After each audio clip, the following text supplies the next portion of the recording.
I'm Sumi Somaskanda. It's good to have you with us. The EU Commission chief, Ursula von der Leyen, has said she supports sanctions on Belarusian officials who violated democratic values or abused human rights. Close to 7,000 people have been detained in a police crackdown that followed President Alexander Lukashenko's disputed re-election. Earlier, the government in Belarus started releasing some of those detained during protests. This apparent concession comes as there's growing pressure both at home and abroad, and as more disturbing reports emerged of abuse at the hands of security officials. Protesters freed from custody. Many bearing scars.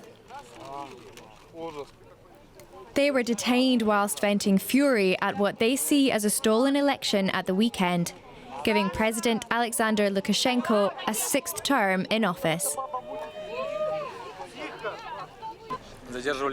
They arrested everyone, beat everyone, girls, guys, children who were 15, 14, 13 years old.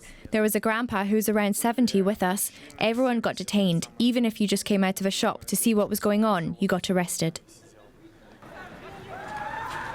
The violence of authorities against initial protests solidified opposition to the regime. An American citizen in Belarus told DW how state agents broke into her flat and took away her Belarusian boyfriend earlier this week.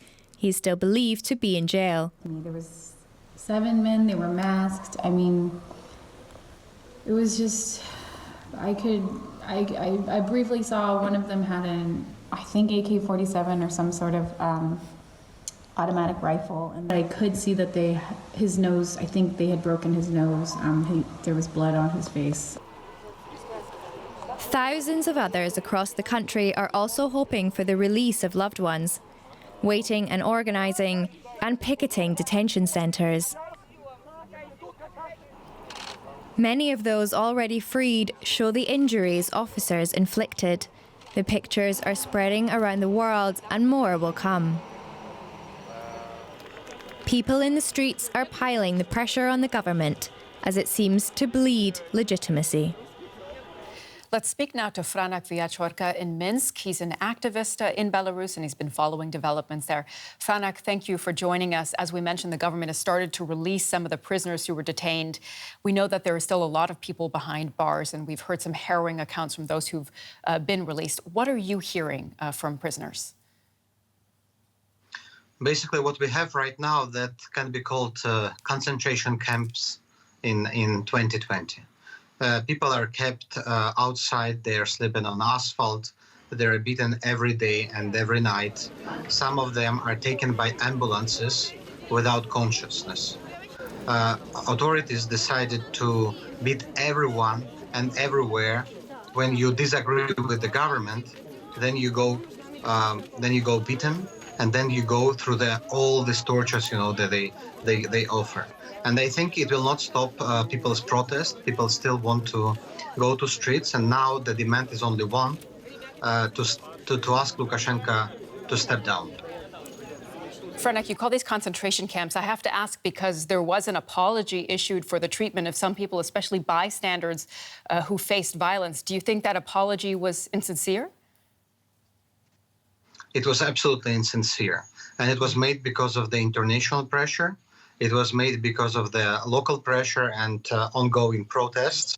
Of course, they released the part of prisoners, and they want to appease the opposition to stop the protest and to win time. But as we can see, he apologized for beating arbitrary people. But even the same time when he apologized, people were continuously beaten in the same detention camps.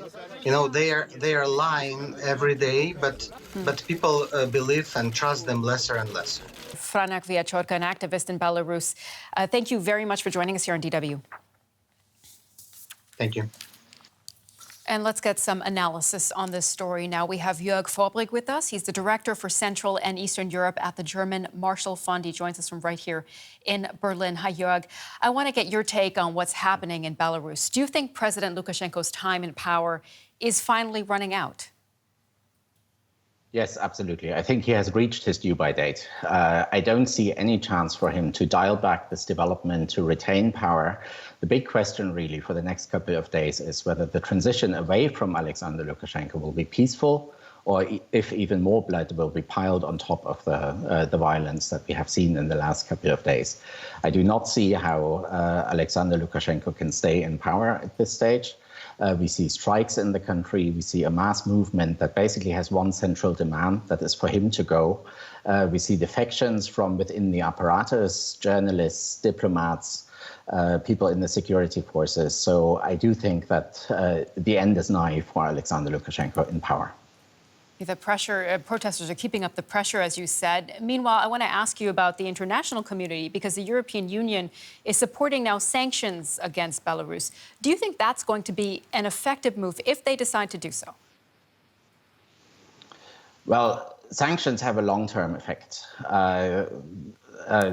I don't think that Alexander Lukashenko has that much time and power for these sanctions to take effect. And nonetheless, I think they are a very, very important signal of solidarity with the Belarusian people, that this treatment that they've been subjected to by their government is unacceptable. At the same time, I think the sanctions are very important for the EU's own sake, because these are European values that are being trampled by the regime in a neighboring country. At the same time, I think what is just as important is a number of further steps. I do think there have to be initiatives by the EU to at least offers to mediate in the conflict, to initiate a dialogue that may resolve this situation. I also think that humanitarian aid is needed, because we have seen 7,000 arrests in the last couple of days. There are people who suffered, there are people who were injured, there are people who were subjected to psychological pressures. They will need help, they will need rehabilitation. And these are steps that the European Union can relatively easily and quickly take to make such aid available. Jörg Vollbrich from the German Marshall Fund. Very good to talk to you. Thank you very much.